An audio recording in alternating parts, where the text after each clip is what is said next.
Olá pessoal, aqui é o Dr. Alexandre Gonçalves, mais um vídeo aqui para vocês na área de anatomia e fisiologia clínica.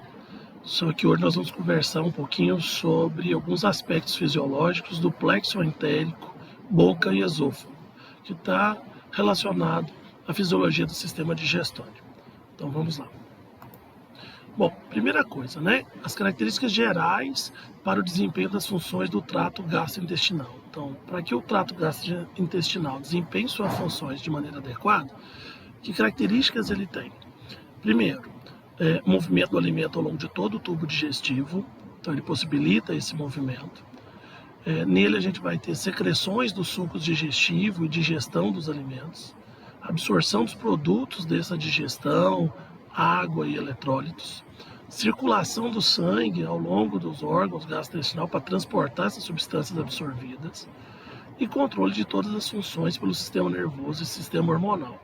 Então, todas essas funções vão estar também sendo controladas por aquilo que a gente chama de sistema regulador, né, que envolve o sistema nervoso autônomo e o sistema hormonal. Então vamos lá.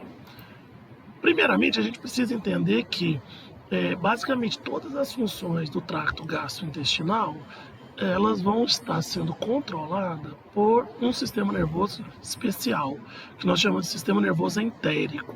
Esse sistema nervoso entérico é considerado o cérebro do intestino.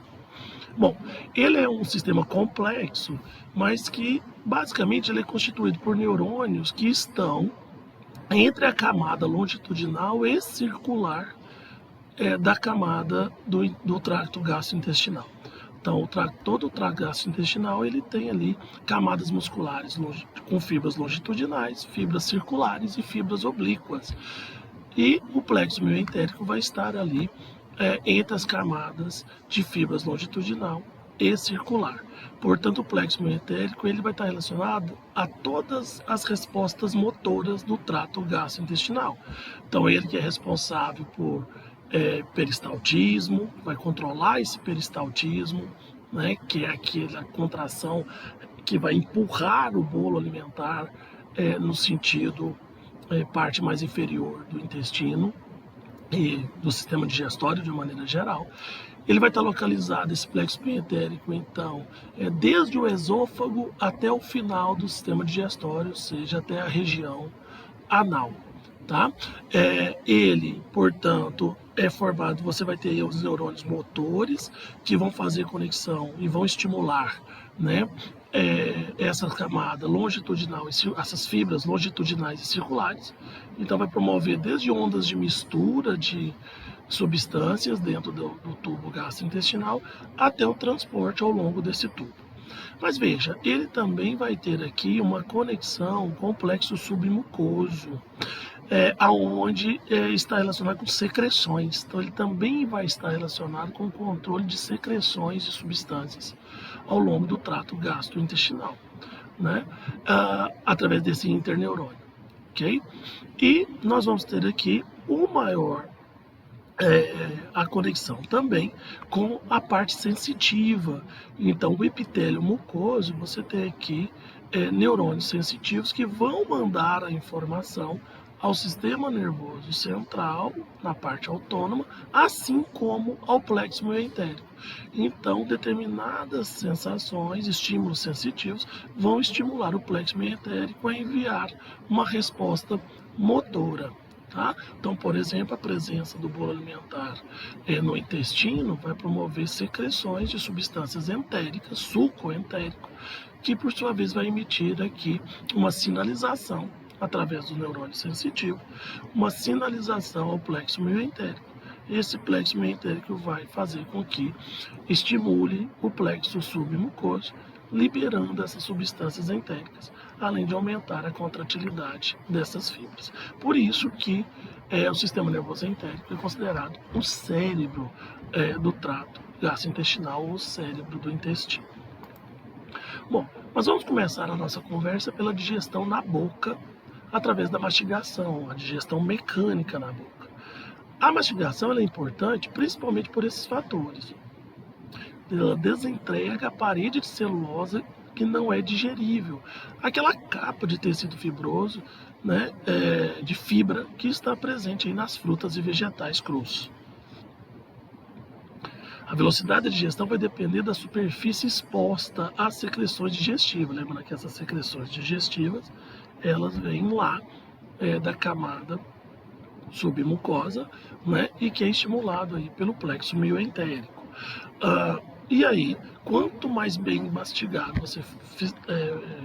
quanto maior e melhor for a sua mastigação, né, você vai expor mais essa camada, esse bolo alimentar numa área maior da superfície, onde vai ser absorvido, e isso vai melhorar a digestão. Trituração dos alimentos evita você também machucar, né, escoriar a superfície do trato digestivo. E ela vai facilitar com que o alimento seja lançado do estômago para o intestino, porque quanto mais bem triturado, mais fácil o esvaziamento gástrico. Nós vamos ver numa aula futura que o esvaziamento gástrico ele é diretamente proporcional, né, à característica do alimento. Então, se você tem alimentos mais líquidos, você esvazia mais rápido, mais pastosos na sequência, alimentos menos digeridos vai ser o último a ser eliminado do estômago para o intestino. Bom, já a digestão química é através da saliva. Né? A saliva, ela tem uma secreção serosa, que é a pitialina, ou amilase salivar, que vai começar a digestão dos amidos. E aí essa pitialina vai se misturar aí ao amido, vai ter a primeira quebra, e ela vai continuar misturada, fazendo essa quebra lá no estômago. Secreção mucosa, que vai lubrificar e proteger a superfície. Isso aqui é para que evite aquela abrasividade no trato gastrointestinal. Então a mucina faz com que esse alimento ele fique mais lubrificado, vamos dizer assim, vai lubrificar a superfície por onde ele passa. Ela tem baixa concentração de NaCl devido à absorção nos ductos salivares e alta concentração de potássio e bicarbonato devido à secreção nos ductos salivares. Existe a presença de enzimas proteolíticas, que são bactericidas, como a lisozima, que vai ajudar a combater bactérias, e garantir aí um pH de 6 a 7, que seria o pH da saliva. O controle nervoso da salivação, ele vai se dar por sinais nervosos parasimpáticos dos núcleos salivatórios, que está lá no tronco encefálico. Né? Então, estímulos gustatórios ou táteis, a presença do alimento, por exemplo, o sabor, vai estimular os núcleos salivatórios, que por sua vez vai emitir aí sinalização para a secreção salivar através dos nervos parasimpáticos. Esses nervos parasimpáticos também podem ser influenciados por centros superiores do sistema nervoso central, através de odores, sabores, pensamentos, tudo isso faz a gente salivar, né? E o estímulo parasimpático também ele vai promover vasodilatação, que vai garantir um maior suprimento sanguíneo aí na região bucal. Bom, uma vez realizada a digestão química e mecânica, nós vamos passar para a fase de deglutição. E aí, a fase de deglutição, nós vamos ter aqui 3 etapas. Aqui a gente chama de fase voluntária, que é essa fase em que o alimento ainda está na boca e eu vou mandá-lo em direção à faringe. Isso eu faço voluntariamente. Quando o alimento atinge a faringe, aí já é uma fase reflexa. A presença do alimento na faringe vai promover a contração dos músculos constrictores da faringe de forma reflexa, que vai empurrar esse alimento para o esôfago. O alimento agora, o bolo alimentar, né, em contato com o esôfago, vai promover o estiramento da parede esofágica. E isso vai estimular o plexo mioentérico, que nós vimos no início da aula, e a resposta motora vai ser um aumento do peristaltismo. E, consequentemente, vai empurrar esse alimento em direção ao estômago. Nessa imagem, a gente vê isso. Aqui é a fase 1, veja a língua empurrando o bolo alimentar para a faringe.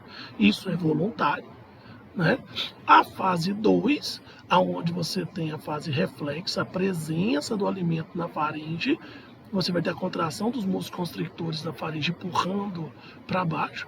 Aqui a gente tem um esfíncter esofágico superior que vai relaxar, enquanto a epiglote fecha a passagem do alimento na laringe e permite que você direcione esse alimento para o esôfago.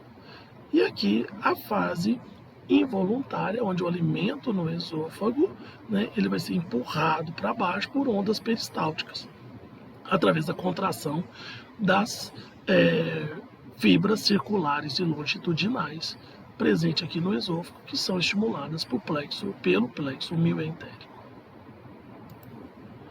Bom, aqui está mostrando de maneira dinâmica a peristalse esofágica, né? Então, a partir da deglutição, ó, você relaxa o esfíncter esofágico superior, lembrando que esfíncter esofágico são fibras circulares que formam uma válvula que vai aqui limitar uma barreira contra o alimento voltar para a boca e também vai limitar a quantidade de alimento que passa para o esôfago, por isso que ele precisa ser relaxado.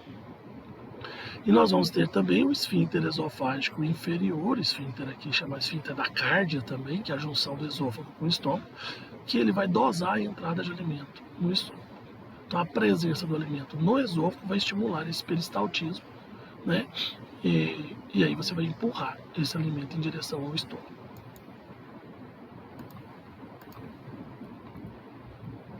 Bom, o relaxamento do esfíncter esofágico inferior, né, ele é reflexo pela deglutição.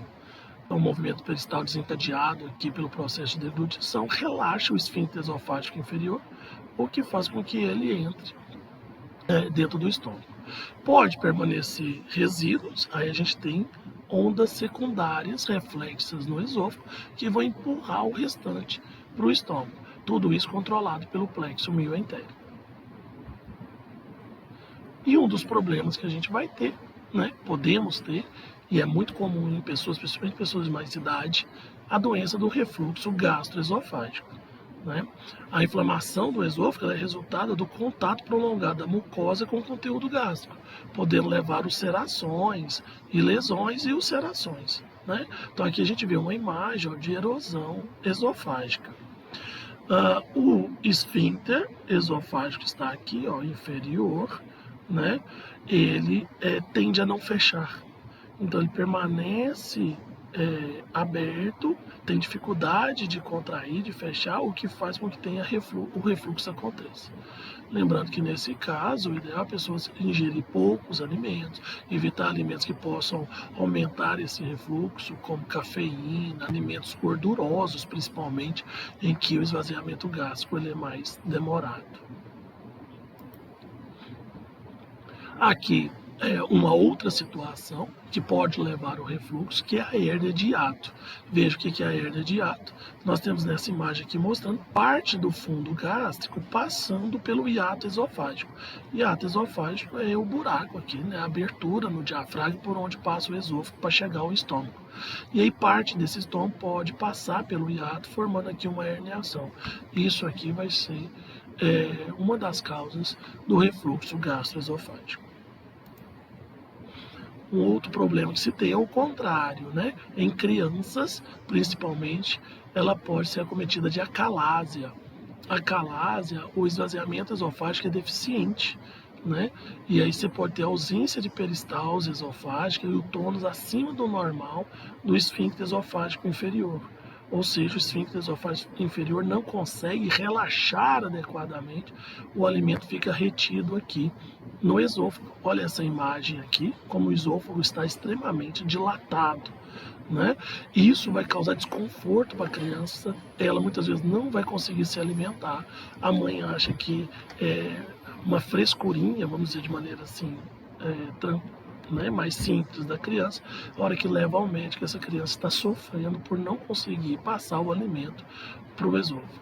E existe tratamento medicamentoso que vai atuar para fazer com que iniba a contração do esfíncter esofágico inferior e promova o seu relaxamento aqui, permitindo que esse alimento possa chegar até o estômago. Ok? Bom, pessoal, foi isso. Espero que tenham gostado. Na aula da sequência nós vamos falar de estômago.